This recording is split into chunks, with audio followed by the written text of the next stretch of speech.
Baik, mari kita mulai dengan membaca basmalah. Bismillahirrahmanirrahim.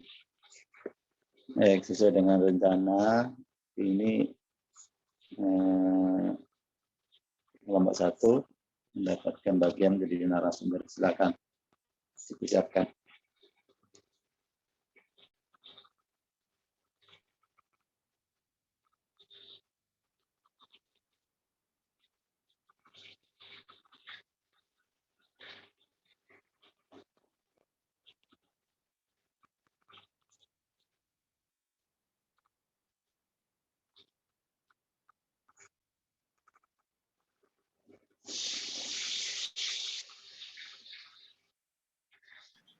Pak, mohon izin untuk men-share screen ya, Pak. Ya, silakan. Ya.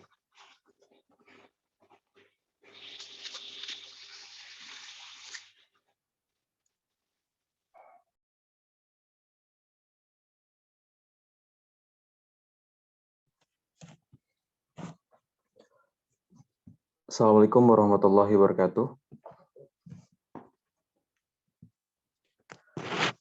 Bapak, mohon maaf Pak, saya off cam karena saya pakai handphone Pak, jadi lumayan sulit Pak. Ya udah, enggak apa-apa. Itu suaranya ya. Oke. Assalamualaikum warahmatullahi wabarakatuh. Selamat siang teman-teman dan Pak Khairul Saleh yang saya hormati. Pertama-tama saya ucapkan syukur kepada Allah Subhanahu wa taala yang telah memberikan kita kesehatan, yang selalu memberikan kita hidayah selalu untuk menjalankan kehidupan. Kami dari kelompok 1 izin untuk memperkenalkan diri. Yang pertama dari saya Anas Ramanu dan rekan saya Sri Wahyuni, Abelia Rahma Pratiwi, Salma Aya Sofia, Farsha Salsabila, Mirza Zaki Kamal, Nana Sofiana, Nurul Aulia Isnaini, dan terakhir Raffi Willy Febrian. Di sini kami akan membahas tentang konsep atau paradigma ilmu dan kecendekian Islam. Lanjut. Di sini ada poin-poin pembahasan kami yang tertera di sini. Yang pertama adalah poin A, pengertian paradigma. Kemudian prinsip paradigma ilmu dalam Islam yang berisikan yang pertama adalah konsep dasar ilmu, kedua konsep akidah sebagai dasar paradigma Islam, dan ketiga paradigma keilmuan dalam Islam. Yang terakhir, poin terakhir adalah paradigma kecendekian dalam Islam. Yang selanjutnya akan dibacakan oleh rekan saya. Silakan. Nah, yang pertama ada pengertian paradigma. Bisa di next. Nah, secara etimologi sendiri itu kata paradigma berasal dari bahasa Yunani, yaitu para yang artinya sebelah atau di samping, dan digma artinya teladan, ideal sebagai model, ataupun arketip. Secara terminologi diartikan sebagai sebuah pandangan ataupun cara pandang yang digunakan untuk menilai dunia dan alam sekitarnya.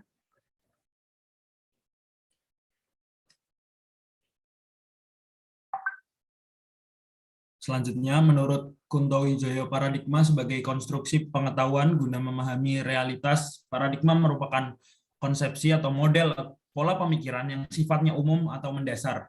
Nah, dalam bentuk paradigma terdapat skema yang memperlihatkan hubungan antar unsur yang terlibat di dalamnya. Nah, paradigma itu sendiri pernyataan tentang pemikiran teoritis menuju kepada pengembangan teori tentang sesuatu, dan pemikiran teoritis ini menjadi dasar fundamental bagi praktek. Nah, yang selanjutnya ada pengertian paradigma menurut Thomas Kuhn adalah suatu landasan berpikir, konsep dasar atau landasan berpikir yang digunakan serta dianut sebagai model atau konsep dasar ilmuwan dalam melakukan studi atau pekerjaan. Yang selanjutnya, paradigma menurut KBBI adalah model dalam teori ilmu pengetahuan. Pengertian paradigma sendiri secara umum yaitu kumpulan keyakinan dan konsep yang berisi seperangkat teori, asumsi, dan ide yang berkontribusi pada pandangan dunia, serta dapat disimpulkan bahwa paradigma adalah suatu cara yang menjadi dasar pemikiran dari masing-masing orang atau masing-masing pribadi yang memandang dunia yang belum tentu sama dengan kenyataannya. Selanjutnya akan dilanjutkan oleh teman saya. Terima kasih. Lalu selanjutnya yaitu prinsip berasal dari kata prinsipal yang bermakna asal, dasar, prinsip sebagai dasar pandangan dan keyakinan, pendirian seperti berpendirian, mempunyai dasar atau prinsip yang kuat. Adapun dasar dapat diartikan sebagai asas, pokok, ataupun pangkal, sesuatu pendapat, aturan, dan sebagainya. Dengan demikian, prinsip dasar Islam bermakna sebagai pandangan yang mendasar terhadap sesuatu yang menjadi sumber pokok sehingga menjadi konsep, nilai, dan asas agama Islam. Adapun sumber nilai dalam Islam adalah Al-Quran dan Sunnah Rasul. Karena banyaknya nilai yang terdapat dalam sumber tersebut, maka dipilih dan diangkat beberapa di antaranya yang dipandang fundamental dan dapat merangkum berbagai nilai yang lain yaitu tauhid, kemanusiaan, kesatuan umat manusia, keseimbangan, dan rahmatan lil alamin. Adapun yang menjadi prinsip-prinsip paradigma ilmu Islam adalah sebagai berikut. Yang pertama yaitu prinsip integral. Islam tidak mengenal adanya permisahan antara sains dan agama. Keduanya harus saling terintegrasi secara harmonis. Dalam ajaran agama Islam, Allah adalah pencipta alam semesta, termasuk manusia. Allah pula yang menurunkan hukum-hukum untuk mengelola dan melestarikannya. Hukum-hukum mengenai alam fisik disebut sunatullah, sedangkan pedoman hidup dan hukum untuk kehidupan manusia telah ditentukan pula dalam ajaran agama yang disebut dinullah yang mencakup akidah dan syariah. Yang kedua yaitu ada prinsip seimbang. Islam selalu memperhatikan keseimbangan di antara berbagai aspek yang meliputi keseimbangan antara dunia dan akhirat, antara ilmu dan amal, urusan hubungan dengan Allah dan sesama manusia, hak dan kewajiban. Rasul diutus Allah untuk mengajar dan mendidik manusia agar meraih kebahagiaan di dunia maupun di akhirat. Selanjutnya akan dilanjutkan oleh teman saya. Yang pertama ada konsep dasar ilmu. Kata ilmu berasal dari bahasa Arab alima yang memiliki makna mengetahui atau perbuatan yang bertujuan untuk mengetahui segala sesuatu. Yang kedua, kata ilmu berasal dari bahasa Latin yakni science yang bermakna pengetahuan, mengetahui atau memahami. Menurut Al-Quran, ilmu adalah suatu keistimewaan pada manusia yang menyebabkan manusia unggul terhadap makhluk-makhluk lain. Yang ketiga, dalam pandangan Al-Quran, ilmu adalah keistimewaan yang menjadikan manusia unggul terhadap makhluk-makhluk lain. Ini tercermin dari kisah kejadian manusia pertama yang dijelaskan dalam Al-Quran melalui firman Allah SWT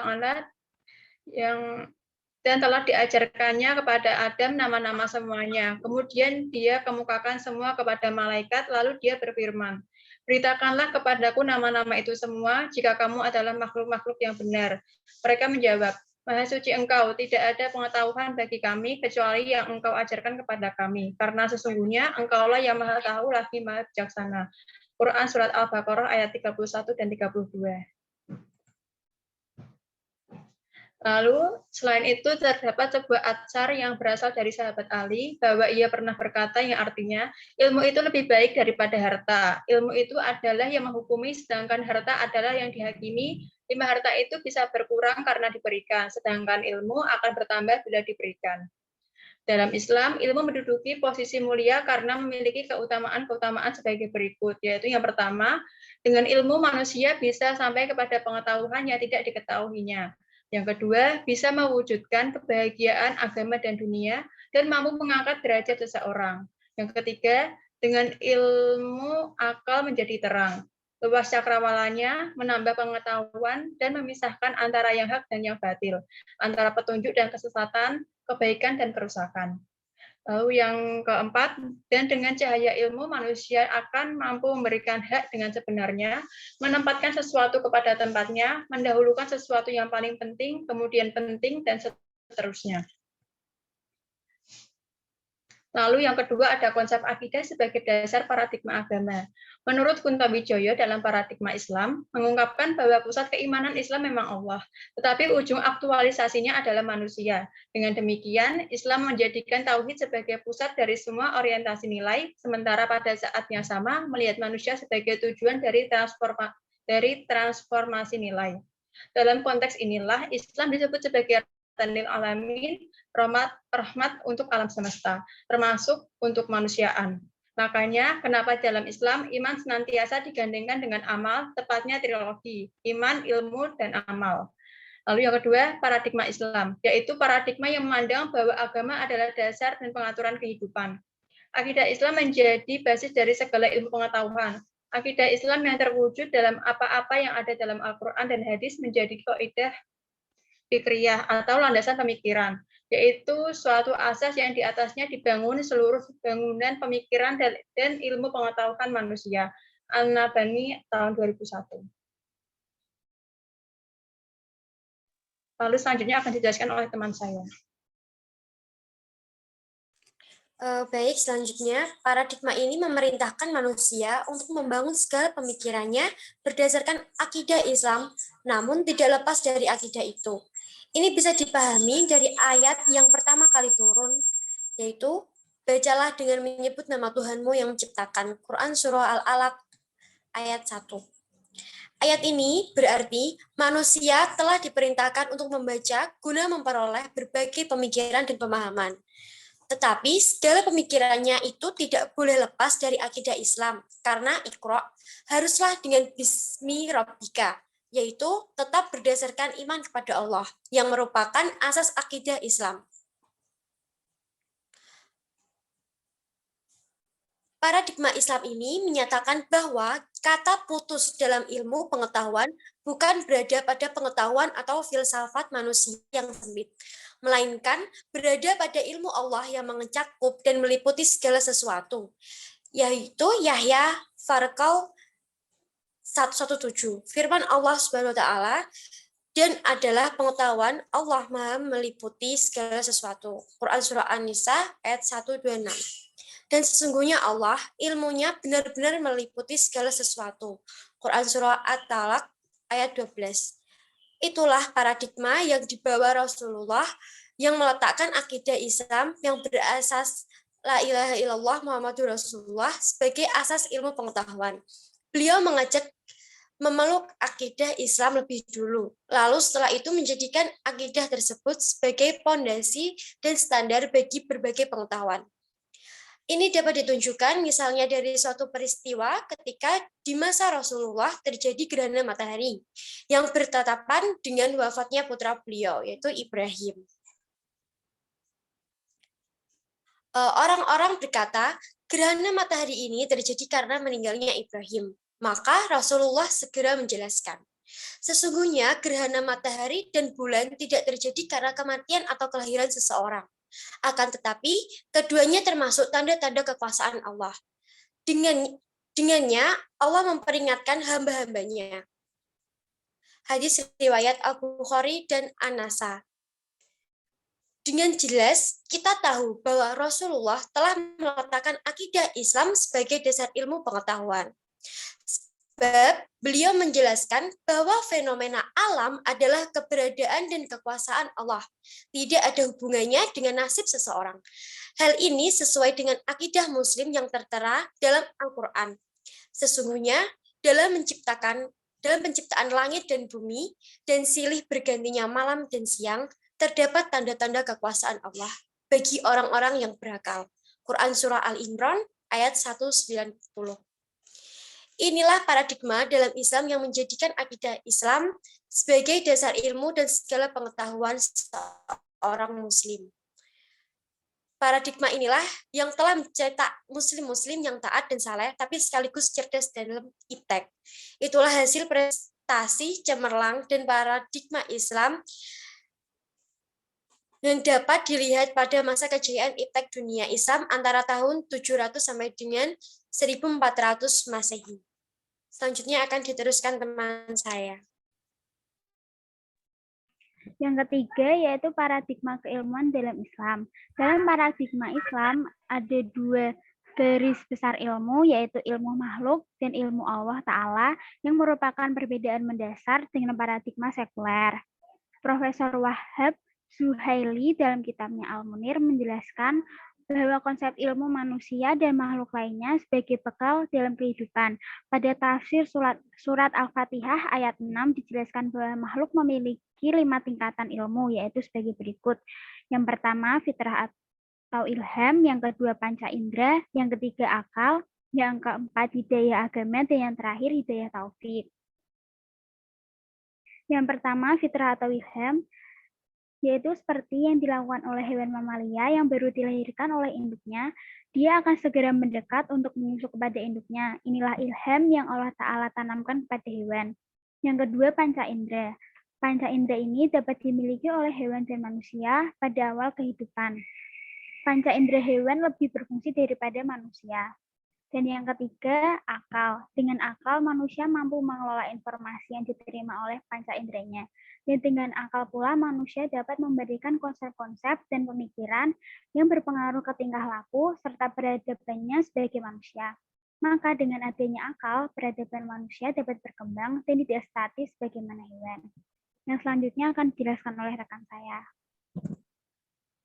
Yang keempat ada hidayah agama. Akal manusia memiliki keterbatasan dan akal sering dikaburkan dengan keinginan hawa nafsu. Hal ini membuat manusia rentan untuk melakukan kesalahan dalam tingkah lakunya. Oleh karena itu, manusia membutuhkan panduan baku yang bersih dari hawa nafsu. Ialah hidayah atau ilmu agama. Ilmu agama berasal dari Allah Ta'ala dan terbebas dari hawa nafsu. Ilmu agama sudah pasti kebenarannya dan seharusnya dapat digunakan oleh makhluk untuk mengatur tingkah lakunya. Yang kelima yaitu hidayah taufik. Banyak orang mendapatkan nasihat dan arahan agama, namun pada kenyataannya manusia seringkali berpaling dari ilmu yang ada. Hal ini terjadi karena tidak semua manusia mendapatkan hidayah taufik dari Allah Ta'ala. Perbedaan besar antara paradigma ilmu sekuler dengan paradigma ilmu peradaban Islam yaitu, yang pertama, paradigma sekuler mengambil pandangan dengan berlepas diri dari agama. Yang kedua, paradigma sekuler mengingkari keberadaan ilmu Tuhan. Mereka menganut empirisme untuk mengakui ilmu. Slide selanjutnya akan dibacakan oleh rekan saya. Khabar Shadiq yaitu sumber ilmu lain dalam tradisi keilmuan Islam. Menurut otoritasnya, khabar Shadiq dibagi menjadi dua tingkatan, yaitu yang pertama otoritas mutlak, yang terdiri dari otoritas ketuhanan dan otoritas kenabian. Yang kedua, otoritas nisbi, yang terdiri dari kesepakatan alim ulama dan kabar fari orang yang terpercaya secara umum. Poin C, paradigma kecendekiaan dalam Islam. Istilah kecendekiaan ilmuwan dalam Al-Quran yaitu ulu al-albab sebagai pemilik akal yang jernih, ulu al-nuha sebagai cendekia yang menggunakan ilmunya untuk mengendalikan dirinya dari berbagai kemaksiatan, ulu al-absar sebagai pemilik kecendekiaan yang diperoleh dengan menggunakan penglihatan atau pendengaran, ulu al-ilm sebagai pemilik kecendekiaan dan ilmu pengetahuan sebagai hasil menelaah tanda-tanda kebesaran Tuhan yang ada pada alam semesta dengan menggunakan berbagai daya. M. Dawam Raharjo mengonotasikan kecendekiawan Muslim dengan ulama dengan menafsirkan sebagai hadis Nabi Shallallahu Alaihi Wasallam yang mengatakan bahwa ulama itu adalah pewaris Nabi. Para cendekiawan Muslim dapat disebut juga sebagai pewaris para Nabi sepanjang mereka itu berjuang untuk membawa risalah Nabi. Slide selanjutnya akan disampaikan oleh rekan saya.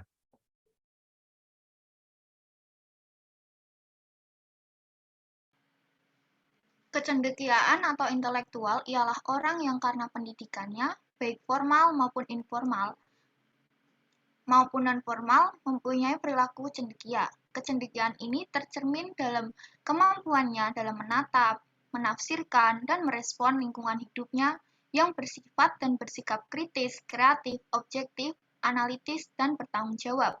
Kecendekiaan seseorang ditandai sebab kedalaman ilmu yang dia tekuni, serta adanya komitmen terhadap keilmuan dan perjuangan terhadap ajaran agama Islam.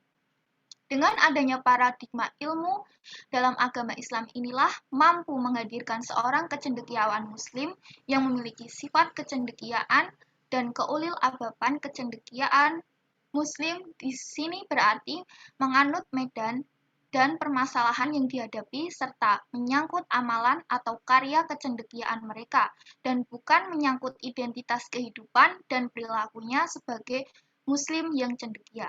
Demikian presentasi yang dapat kelompok kami sampaikan.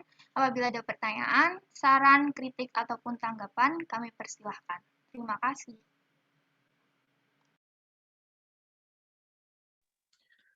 Silakan untuk teman-teman, barangkali ada yang mau bertanya, atau masih bingung tentang materi kita yang bahas ini, mau aja buat teman-teman langsung aja bertanya. Atau bisa juga di teks lewat chat juga nggak apa-apa. Monggo.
Ya, silakan ada notulensi ya.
Atau makalahnya juga di-share di grup biar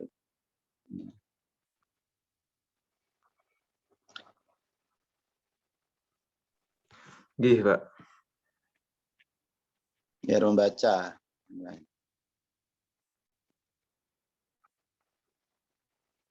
Nah, gimana ini sepi?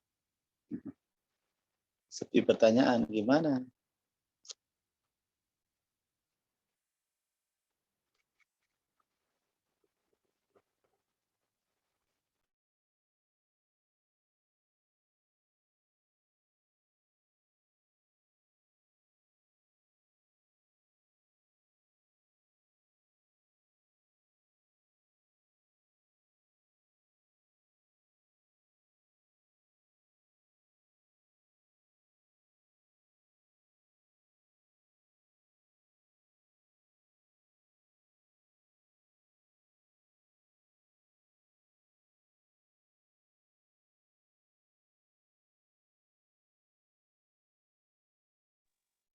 Mungkin teman-teman barangkali ada yang kurang paham sama materinya bisa ditanyakan.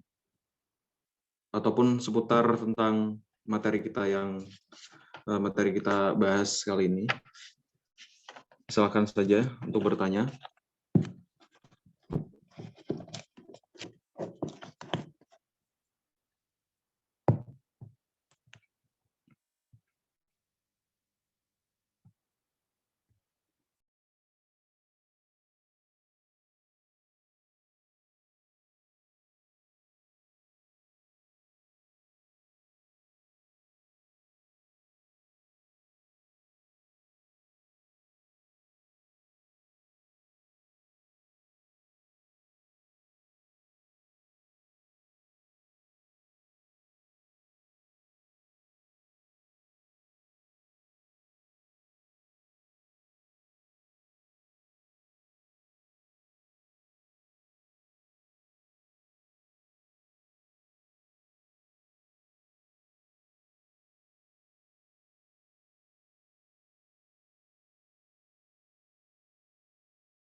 Izin bertanya, Silakan, Vina. kenalkan nama saya Alvina, nomor absen 3, izin bertanya. Kalau konsep atau paradigma ilmu Islam itu kan ilmunya tuh mengikuti akidah-akidah dari Al-Quran dan dari tuntunan Rasulullah. Lalu bagaimana menyelaraskan konsep paradigma Islam ini ke dalam kurikulum di sekolah formal-formal sekarang, sehingga muslim-muslim generasi muda itu juga dapat memahami ilmu dari sudut pandang Islam yang benar juga. Terima kasih.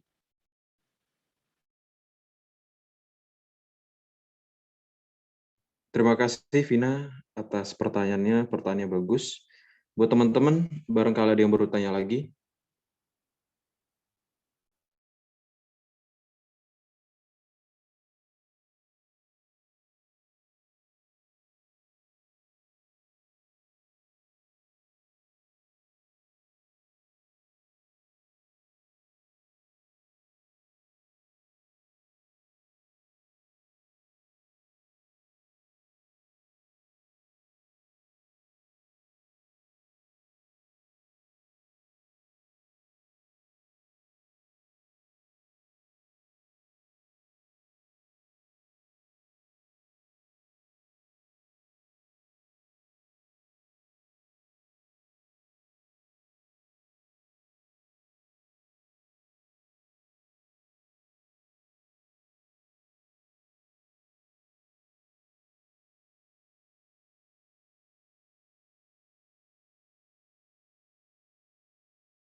Baik, ini dampaknya nanti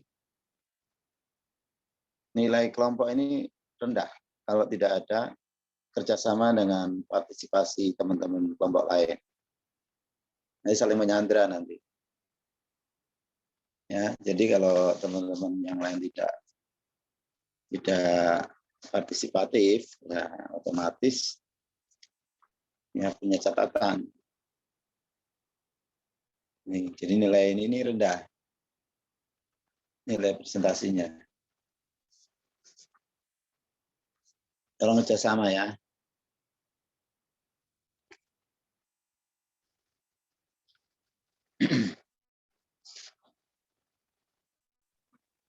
Mohon maaf Pak, sebelumnya kami dari kelompok 1 masih membicarakan di grup Pak.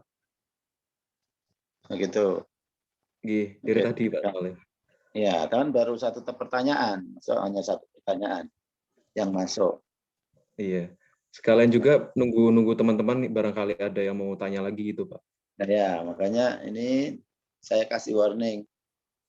Teman-teman yang pasif, membiarkan kelompok 1 tidak mendapatkan respon, itu juga nanti akan berdampak ke kelompok yang lain juga. Tolong ini dimanfaatkan, dihargai teman-teman yang sedang presentasi.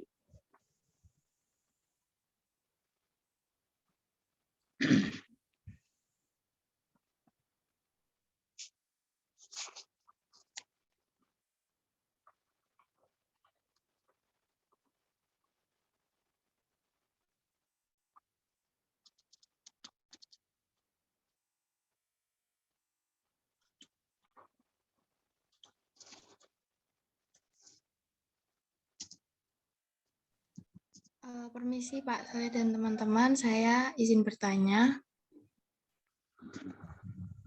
Monggo Tiara untuk bertanya, silakan. Ya, terima kasih. Saya izin mau bertanya.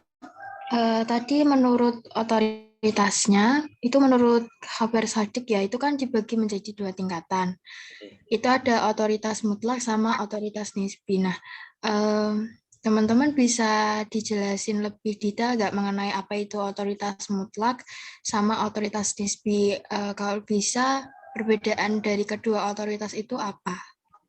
Gitu. Terima kasih. Terima kasih Tiara sudah bertanya. Teman-teman barangkali ada yang mau bertanya lagi. Maaf Pak Saleh, saya izin nanya. Saya Farid Najwa Wahyono. Moderator ya. Nah, izinnya ke moderator. Oh iya, maaf Pak. Mas Anas, izin nanya. Ya. Saya Farida Najwa Wahyono, absen 13. Tadi kan yang di kata digma itu paradigma sebagai model atau tuntunan. Yang dimaksud model atau tuntunan itu yang seperti apa ya? Makasih. Terima kasih untuk pertanyaannya.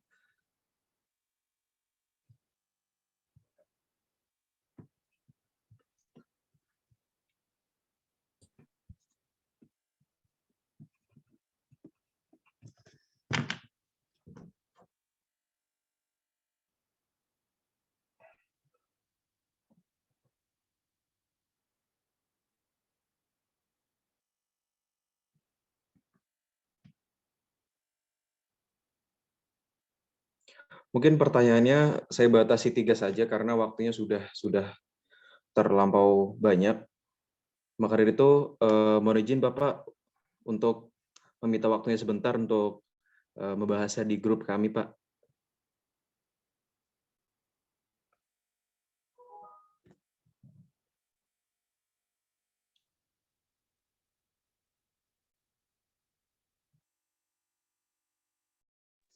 Ya, silakan.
Baik.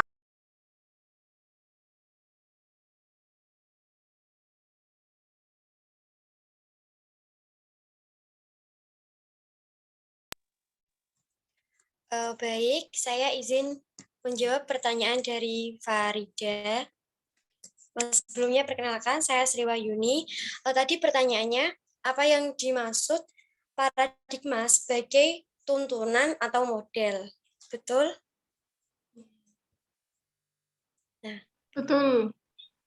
Nah, paradigma ini berarti model, artinya paradigma digunakan sebagai cara kita untuk memahami kehidupan, seperti air bagi ikan. Nah, dengan paradigma ini kita bisa tahu apa yang harus kita lakukan dalam kehidupan, dan juga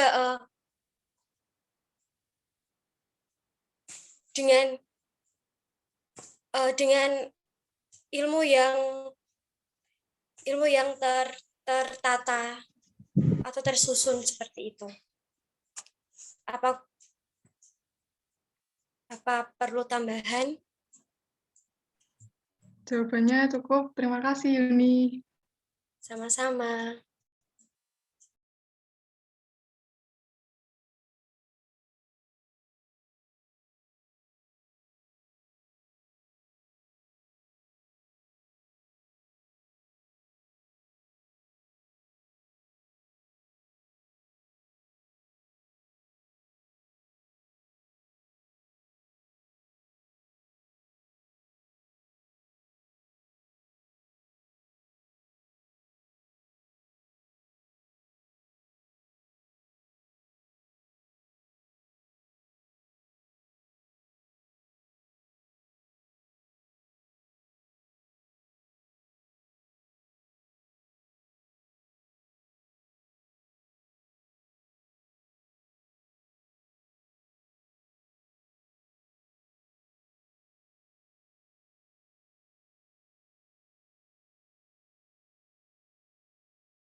Assalamualaikum warahmatullahi wabarakatuh. Saya Mirza Zaki Kamal. Saya izin menjawab pertanyaannya Sri Wahyuni tadi.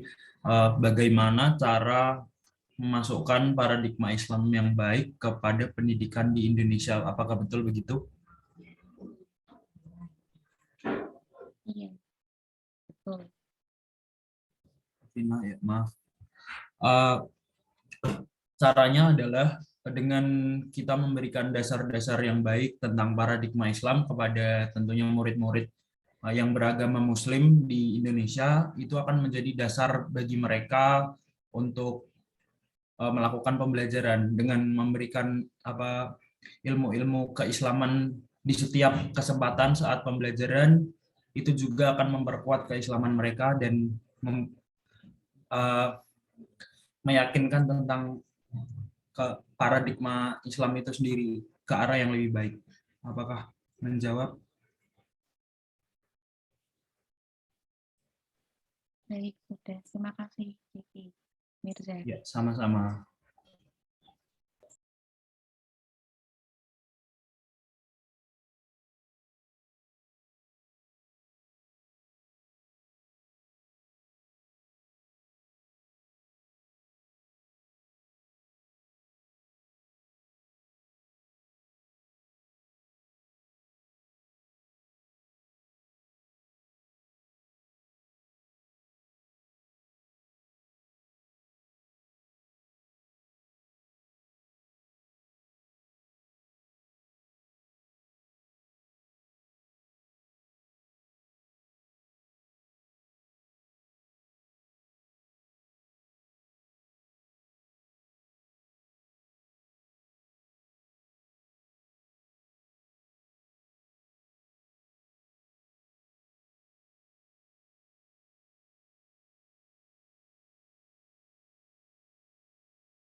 izin menyanggahi, menambahkan pertanyaan dari Vina yang sudah dijawab sama Mas Mirza.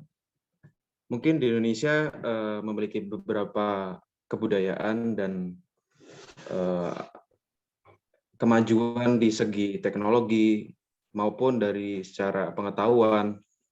Maka dari itu kita perlu tahu bahwa kurikulum seiringnya zaman, setambahnya waktu, tahun, itu pastinya pembelajaran atau pengetahuan itu semakin meningkat, sehingga pelajaran itu mengikuti zaman, tetapi dalam catatan tetap di dalam jalan yang lurus, tetap berkiblat kepada Al-Quran dan As-Sunnah, seperti itu. Maka dari itu intinya adalah pendidikan atau pendidikan apapun pastinya berkembang terus, pastinya bertambah maju, makin kompleks, makin general, banyak sekali pembelajarannya, tetapi tetap dalam kiblat yang benar sesuai Al-Quran dan As-Sunnah, seperti itu. Terima kasih. Terima kasih, Anas. Terima kasih, Wina.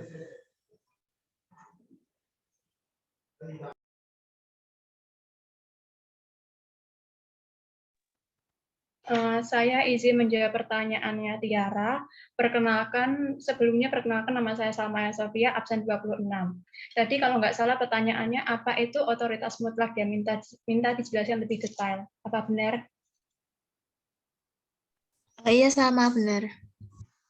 Ya, saya sedikit jelaskan.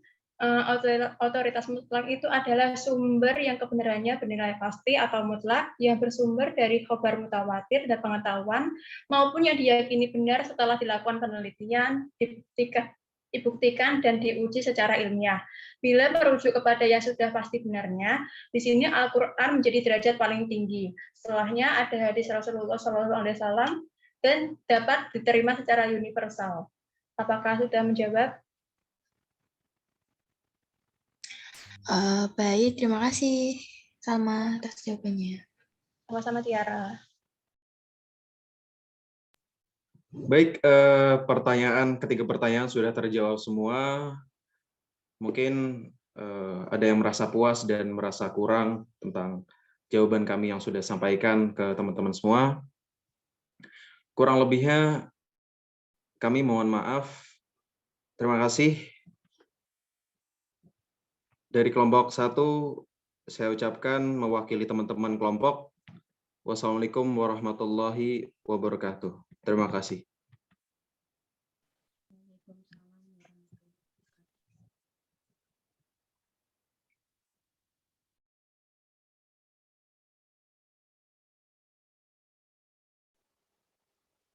Baik, ya lumayan ada dinamikanya ya. Ya, masih ada waktu gitu ya.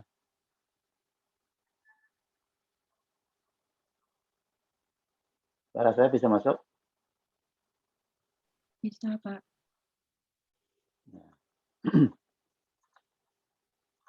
Ya, jadi ini tadi ada penjelasan mengenai paradigma.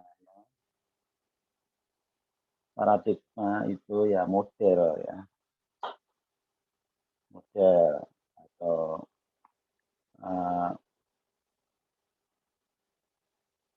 cara buat view pandangan dunia. Jadi bentuk model pengetahuan itu seperti apa Islam itu. Ini tadi dijelaskan masih global tadi. Ada pertama mengenai pengetahuan dulu, yang kedua mengenai ilmuannya itu sendiri, ya. Orang yang berpengetahuan itu, atau nanti ada istilah cendekiawan, cendekia. Gitu ya. Ya, saya beri penguatan ya. Jadi kalau kita bicara pengetahuan, masalahnya itu apa gitu. Masalah yang melatar belakangi kenapa kita harus mengkaji ini.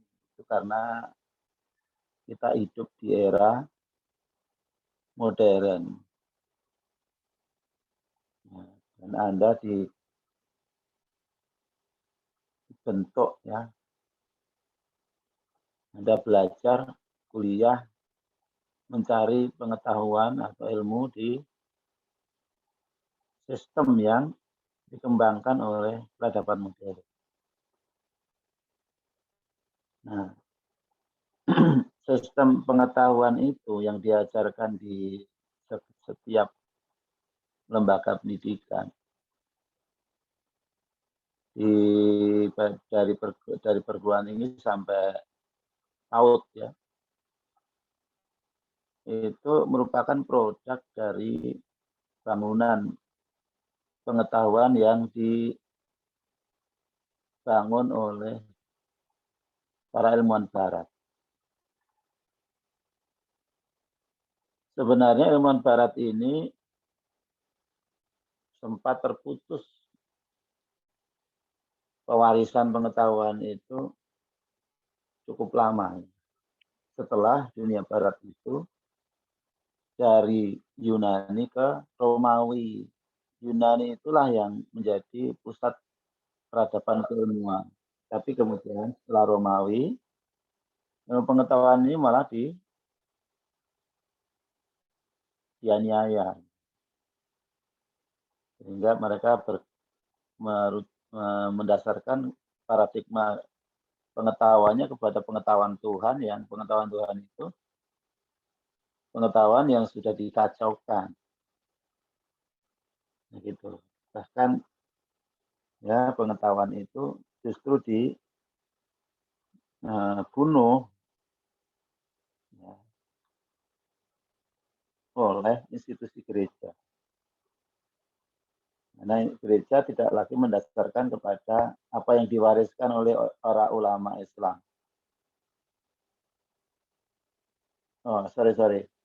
Tidak diwariskan oleh para filosof Barat. Filosof Yunani ya.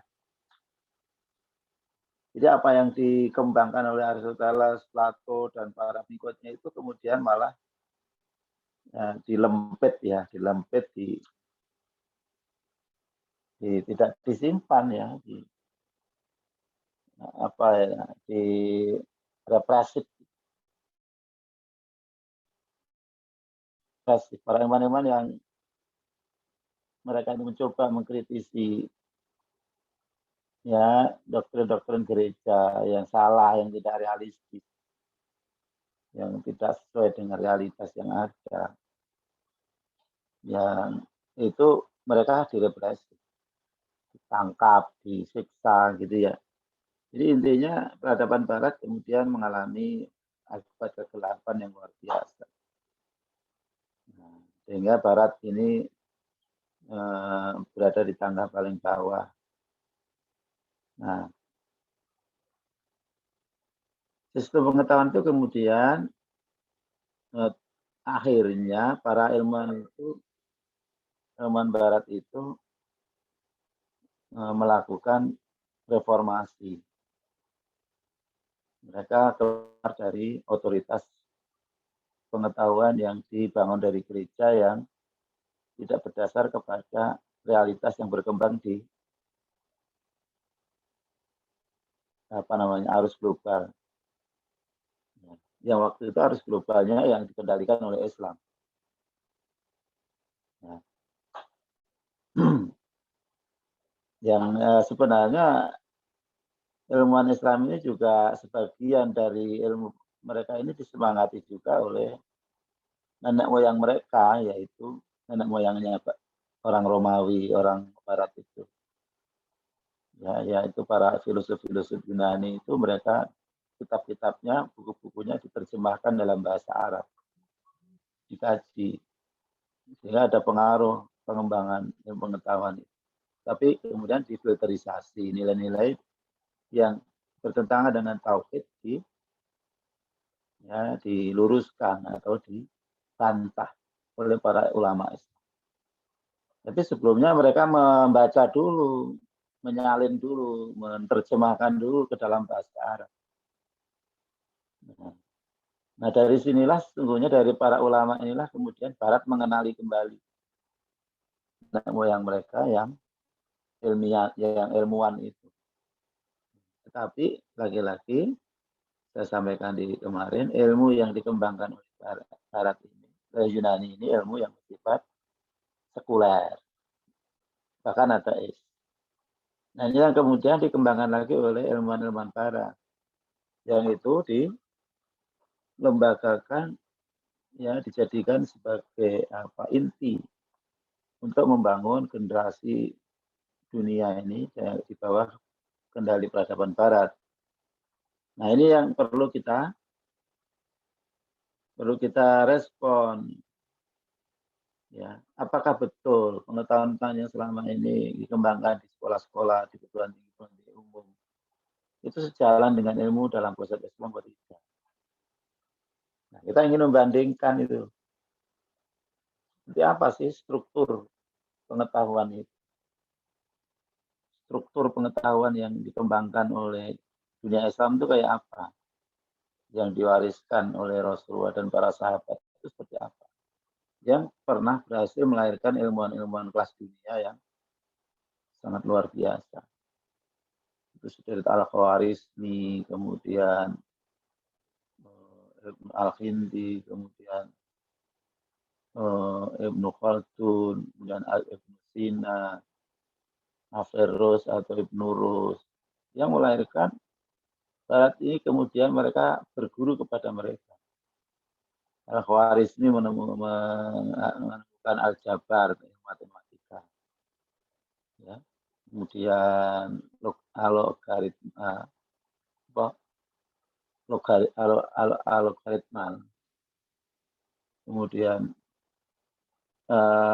Kemudian sebagian ulama melahirkan ilmu optika, astronomi, dan seterusnya itu dari dunia Islam. Tapi strukturnya itu sebenarnya gimana? Apakah sekarang ini seperti apa? Gitu. Bisa kasih tunjukkan aja.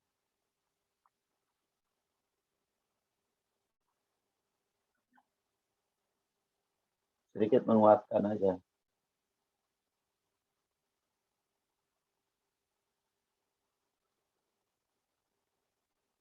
Jadi apa yang dipahami sebagai ilmu dalam Islam itu sama dengan yang sekarang yang populer ya. Nah, ilmu yang diperintahkan kepada kita itu yang dulu dikembangkan oleh para ulama menghasilkan cendekiawan yang besar jasanya bagi peradaban dunia.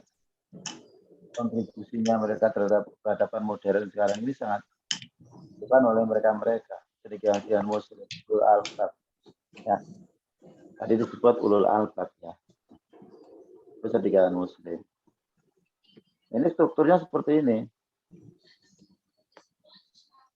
Jadi sudah dijelaskan ya, saya bantu aja.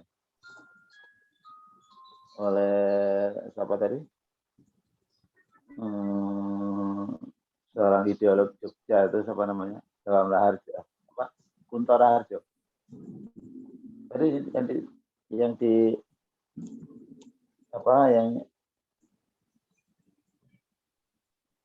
yang dikutip tadi sama Kunto Raharjo.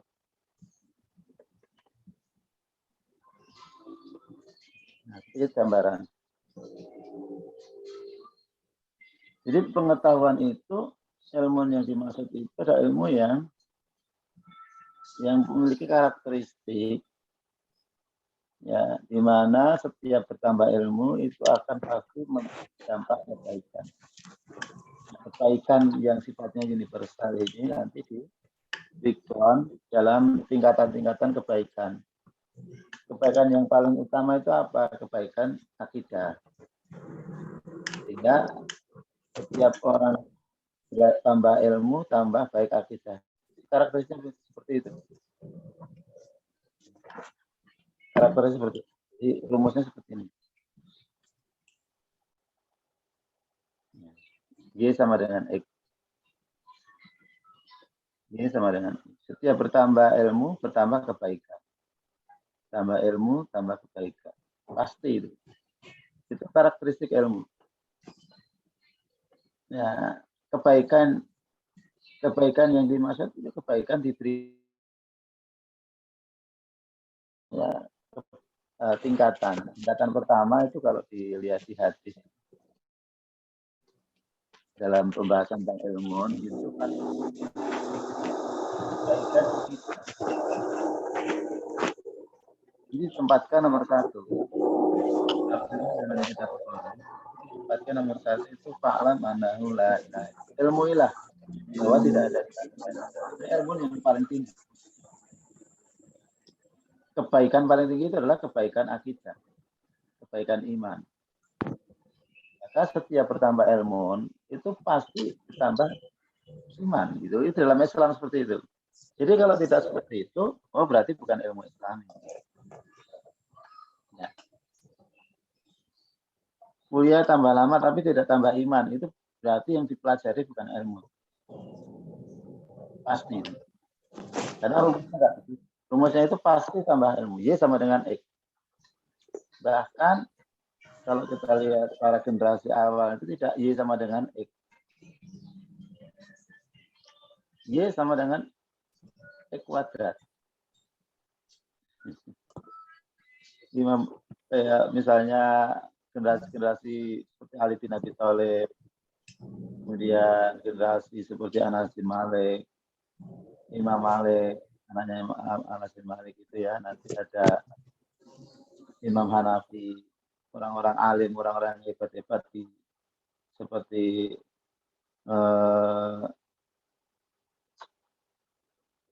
seperti generasi berikutnya Imam Syafi'i, Abu Khori, ya, termasuk nanti Ibnu Khaldun, ulama-ulama yang hebat-hebat itu ya, itu semuanya itu tidak Y sama dengan X itu. Mereka lebih seperti Y sama dengan X kuadrat. Jadi ilmunya itu berdampak kepada kebaikannya luar biasa, berlipat.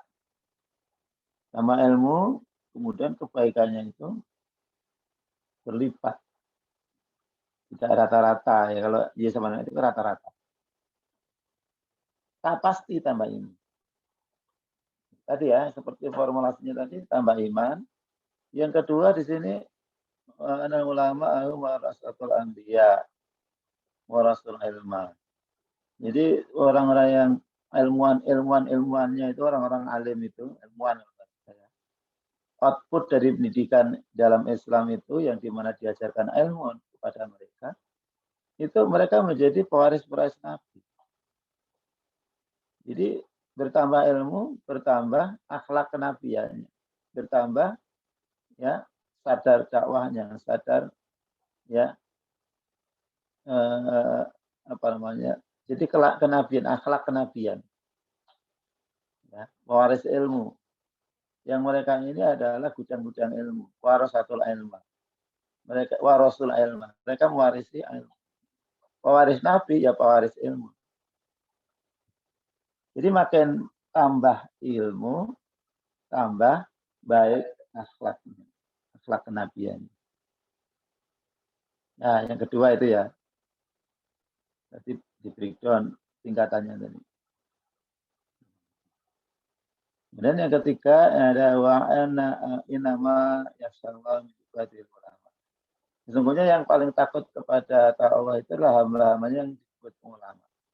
Jadi kalau diterapkan dalam grafik tadi, tambah ilmu, tambah apa? Tambah takut kepada Allah.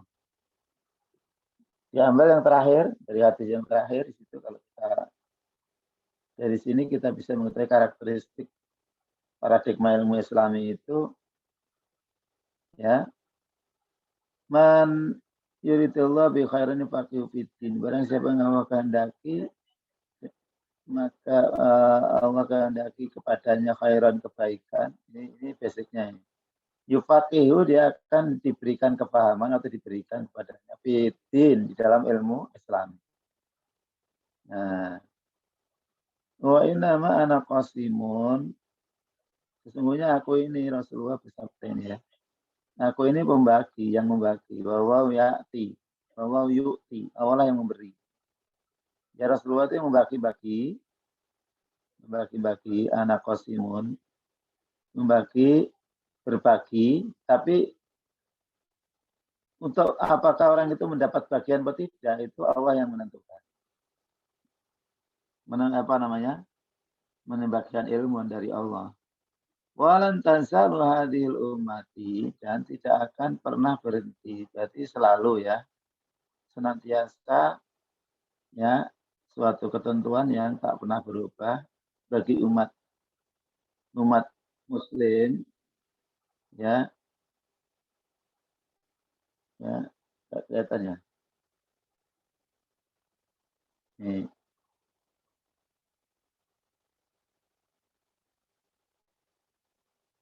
Qaimatun itu konsisten.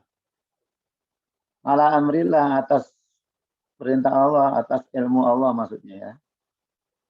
La yadurruhum, tidaklah yadurru, mereka akan dirugikan, dimadoroti,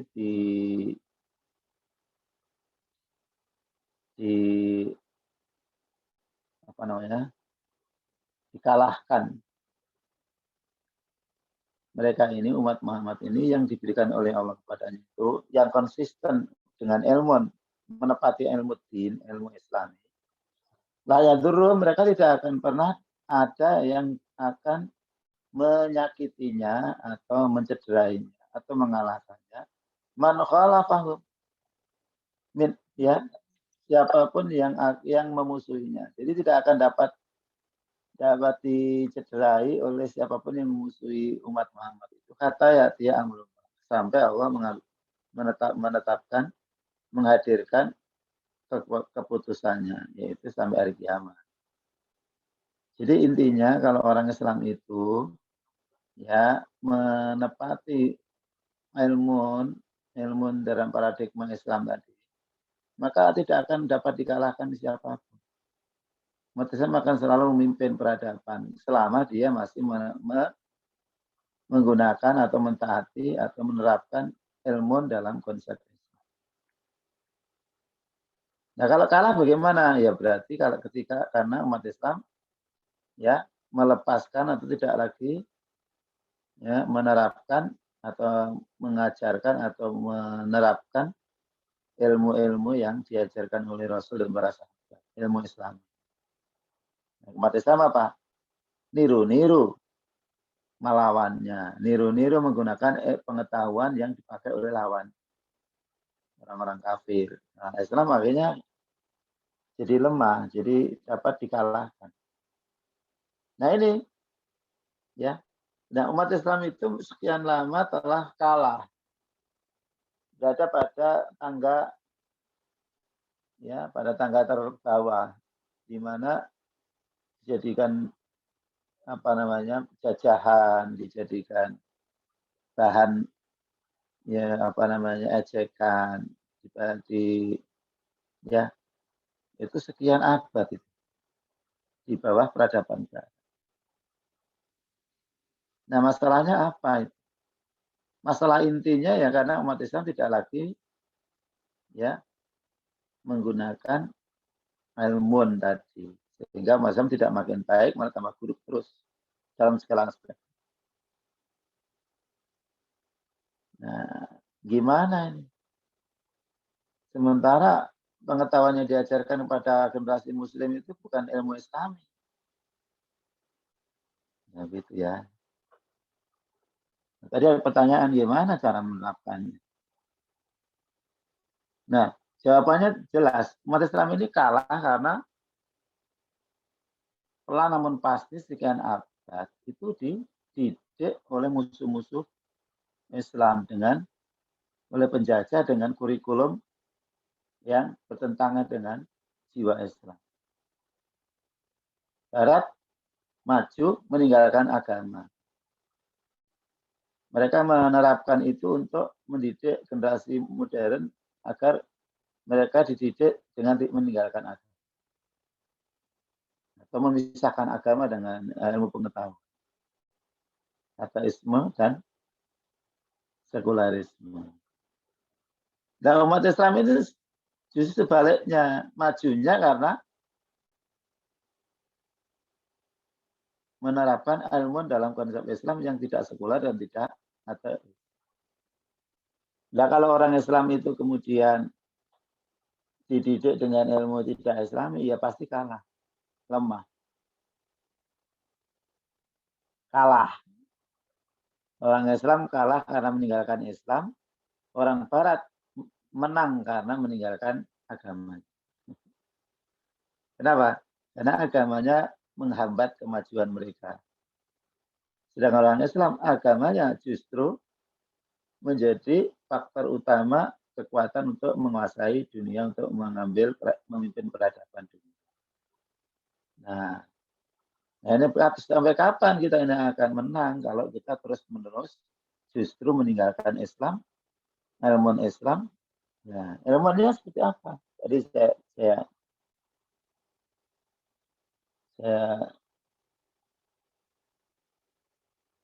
perlihatkan ya. Ini ilmu Islam ini. Jadi pengetahuan yang senantiasa mengenai apa ya, objeknya mengenai masalah yang gaib dan masalah yang nyata. Ya. Yang senantiasa dikaitkan dengan keimanan, dikaitkan dengan syariat, dikaitkan dengan alam gaib. Alam nyata, alam gaib. Jadi objeknya itu alam tidak hanya alam nyata, barat hanya alam nyata. Nah, inilah bedanya. Jadi semua Allah memberikan pengetahuan pada manusia melalui dua jalan. Alam, sebagai ciptaan yang sudah terbentang. Yang kedua melalui Al-Quran atau wahyu-wahyu sebelumnya yang sejalan dengan Al-Quran. Ini namanya syariat. Antara syariat Islam, Al-Quran dengan alam itu ya selalu ada keterkaitan, dibahas. Karena saling ekuivalensi. Terjadi ekuivalensi. Nah, jadi segala sesuatu akan dibahas, akan dikaitkan ya dalam konsep Islam itu dikaitkan dengan penciptanya Allah Al-Alim, dikaitkan dengan ajaran Rasulnya syariat, dikaitkan dengan masalah-masalah gaib. Nah, kalau Barat ini, jadi paradigma iptek Barat modern itu ya memotong, mengamputasi pembahasan pengetahuan itu berkaitan dengan Tuhan dipotong. Jadi manusia itu alamnya nggak ada hubungannya dengan Tuhan, basicnya kan materialis. Dipotong dengan dari Al-Quran, ya, potong. Jadi pengetahuan itu hanya bicara tentang benda, ya, dan ya tentang benda. Bicara tentang benda materi. Ya, yang diakui hanyalah materi, pengetahuan hanyalah mengambil objek materi saja, yang tidak materi tidak dijadikan sebagai bahan kajian. Dianggap tidak ada. Ya, dilihat dengan satu mata. Ya. Ya, dipotong dari pembicaraan kajian tentang keberadaan Allah, pencipta dari materi itu. Dipotong dari hubungan eratnya dengan Al-Quran. Ini pengetahuan Barat. Diwarisi tapi dipotong-potong. Lalu disebarkan kepada kita dalam bentuk sudah tidak utuh lagi. Kita belajar kepada Barat, mengikuti kurikulum Barat, nah kita akhirnya menemukan ilmu yang diwariskan oleh Islam sudah tidak utuh lagi. Maka lahirnya manusia-manusia setengah manusia. Tidak bisa mengulangi lagi kejayaan. Nah, lalu bagaimana caranya? Ya kita sambung lagi gitu loh. Mari, upayanya kita islamisasikan. Jawabannya ilmu pengetahuan diislamisasikan kembali. Dan itu sudah dilakukan, kesadaran ini telah dilakukan oleh para ilmuwan Islam seluruh dunia. Ya, kesadaran tentang penyebab kenapa umat Islam mundur, kenapa umat Islam mengalami terus saja makin makin menderita, makin lemah, yaitu karena tadi di dalam pendidikan itu kita dilemahkan jiwa kita, kepribadian kita, ya, oleh kurikulum yang ditanamkan oleh Barat. Ya. Bagaimana kita bisa kembali? Ya, Islamisasi. Ada 3 cara di tingkatan di sana. Pertama, yang disepakati ulama para tokoh Islam dunia, cendekiawan Muslim dunia, yang berkumpul 2 kali dia di Amerika dan di Arab Saudi, berkumpul untuk membicarakan bagaimana kita bangkit.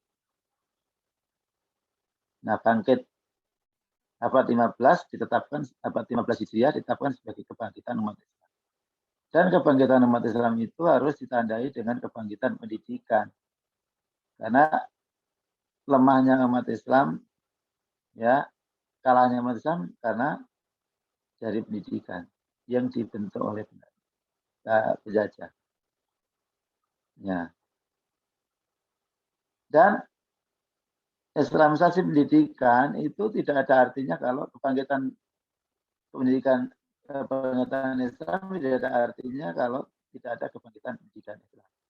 Nah, kebangkitan pendidikan Islam tidak akan ada artinya kalau tidak dengan kebangkitan ilmu, yaitu Islamisasi ilmu. Ya. Ada 3 level. Yang pertama, membangun paradigma disiplin ilmu Islami yang digali dari Al-Quran dan dari sebagaimana para ulama klasik, para ulama Islam yang Ibnu Khaldun dan lain-lain ya. Dari Quran baru ke alam.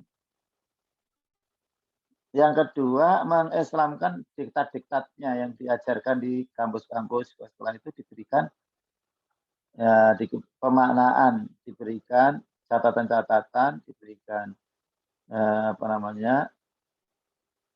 dikontekkan, diberikan penjelasan deskriptif berkaitan dengan Quran dan hadis. Bicara matematika kemudian dikaitkan dengan konteks Quran dan hadis.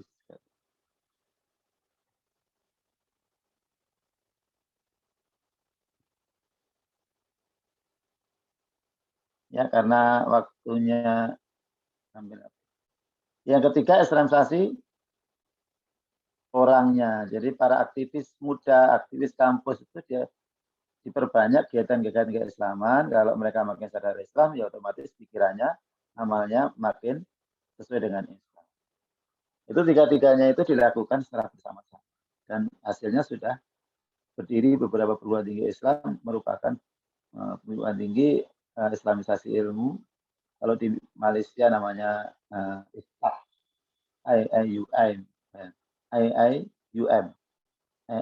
ya, IIUM ya, itu terkenal tuh. Kalau kuliah di sana ya cukup mahal.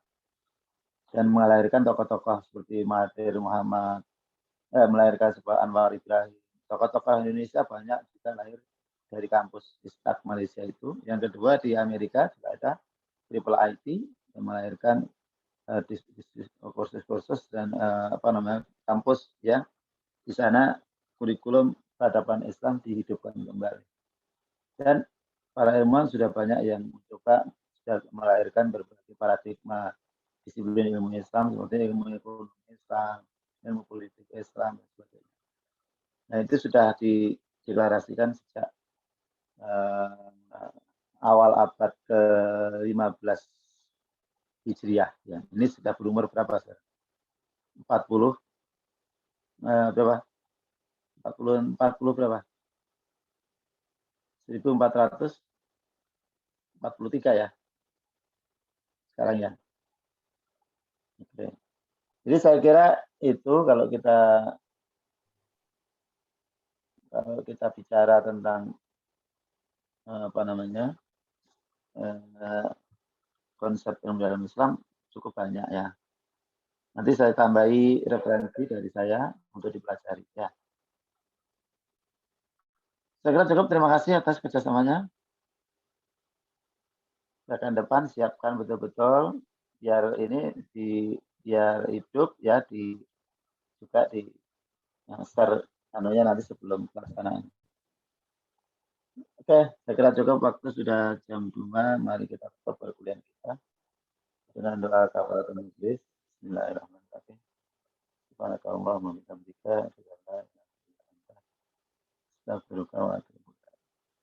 jangan lupa dibuat absensi dan notulensi. Ya. Sebagai laporan. Ya. Mulai dulu ya. Oke, Pak. Terima kasih, Pak. Terima kasih, Pak. Oke.